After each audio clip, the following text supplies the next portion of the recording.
Ladies and gentlemen, Barack Obama hates what he has created. He's having his very own Frankenstein's monster situation. He created a monster that even he can't deal with. And what he just did to Mamdani behind the scenes is actually crazy. What do I mean by this? Well, there's a civil war currently brewing inside the Democrat Party. It's a tug of war between two sides who both believe that they should be the rightful leaders of the party moving forward. On one hand, you have the establishment Democrats like Chuck Sniffer, and I guess Barack Obama is now in that camp. And on the other, you have your super lunatics like Zohran Mamdani, AOC, Bernie Sanders, and their destructive policies. Only one thing unites them all, and it's their love of destroying America. But other than that, they are ideologically at war with each other inside that party. If you hear it from them, they're more united than ever. But the truth is, they're scattered like cockroaches when the light comes on. The evidence of that is what Obama just did to Zohran Mamdani. For months, the super radical elements in the Democrat Party have been pressuring Obama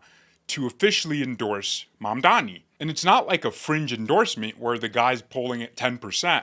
He's the front runner. So it makes sense that the former Democrat president, who is so popular, endorses the front runner. But Obama has kept them waiting, and now we have the answer.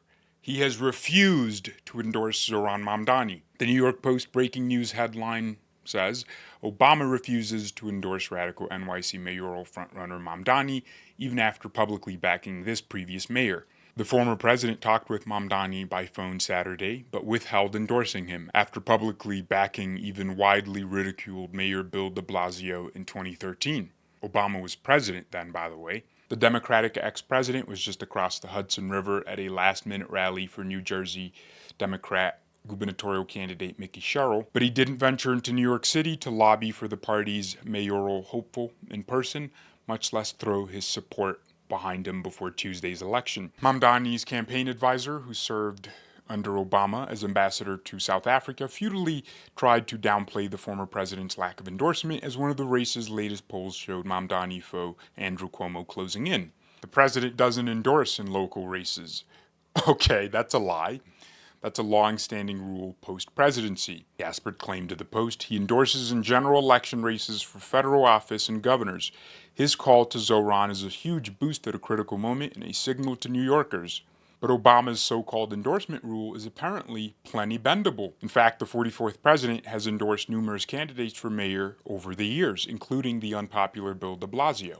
Other mayoral candidates endorsed by Obama also include Los Angeles Mayor Karen Bass, as well as her predecessor, Eric Garcetti, and former Chicago Mayor Rahm Emanuel, who later served as Obama's White House chief of staff. The former president has even waded into mayoral contests in smaller cities, endorsing Rick Chrisman for mayor of St. Petersburg, Florida, Caroline Simmons for mayor of Stamford, Connecticut. Me and Grok just made a list of just some of the local endorsements Obama has made that weren't mentioned in that New York Post article.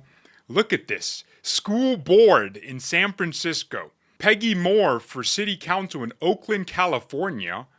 Liz Dorr, school board in Richmond, Virginia. A county prosecutor in Franklin County, Ohio. Gil Holland, Metro Council in Louisville, Kentucky. Really, Obama? Michael Tubbs for mayor of Stockton, California. And by the way, look at that record. I see a lot of L's. That's like a 50% L ratio. The ones crossed out are the ones already mentioned in the article. Sophia King in a special election of all races. City council in Chicago, Illinois. Not even mayor. And this guy's talking about, we don't make local endorsements. Hey, school board is as local as it gets. Don't believe me? It's on Politico. Obama endorses alums in hyper-local races. Hyper-local! I didn't say it, Politico did. Mamdani's spokeswoman, meanwhile, tried to equally explain away the non-endorsement in a statement to the Post. Zohran Mamdani appreciated President Obama's words of support in their conversation on the importance of bringing a new kind of politics to our city. Mainstream Democrats, including Obama, have conspicuously avoided throwing their support behind the radical Democratic Socialist. You know what's so funny to me? Obama's like that alcoholic dad who's telling his son, don't drink, okay?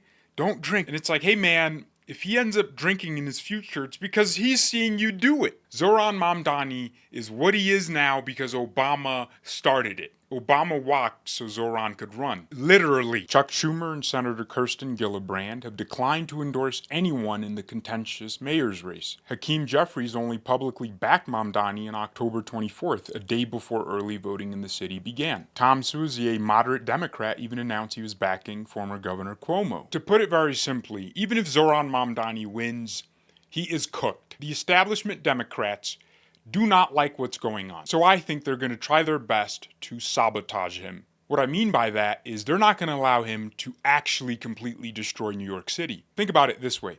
If Zohran wins, gets in, and implements these shocking and terrible policies, and New York is in the gutter, guess who people are going to blame?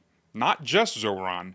They're going to blame the Democrat Party for ever making him a candidate. They're going to look to Obama. They're going to look to Kamala Harris. They're going to look to Chuck Schumer, Hakeem Jeffries, and it's going to be free campaign material for Republicans.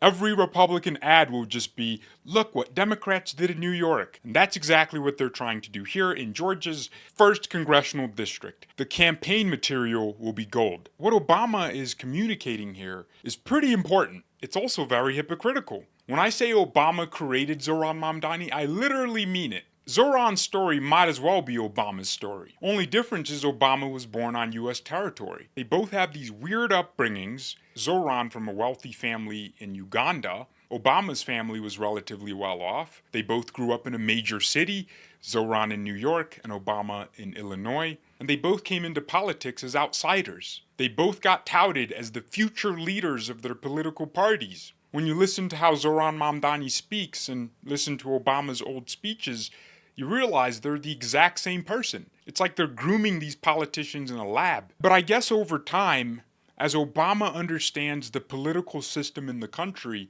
he knows how dangerous it is for someone like Zohran Mamdani to suddenly become the face of the Democrat Party. Zohran's policies might be popular in a blue bubble like New York, but if a national Democrat candidate for president of the United States is campaigning in Arizona and talking about government-owned grocery stores and rent freezes and these weird policies, they're going to run that person out of town. If you study Kamala Harris's campaign promises, they didn't differ that much from the establishment Democrats. She wasn't out there preaching Democrat socialism, which, by the way, is the same thing. It's socialism. It doesn't matter if it's democratic. You get to vote for it once, that's what you're saying? Because you only ever get one chance to vote in socialism. The next times, it's forced on you. Look at Venezuela. They voted for Hugo Chavez, and now they have Maduro forever. Okay? Forever. You can call a turd a magnificent turd, but it's still a turd.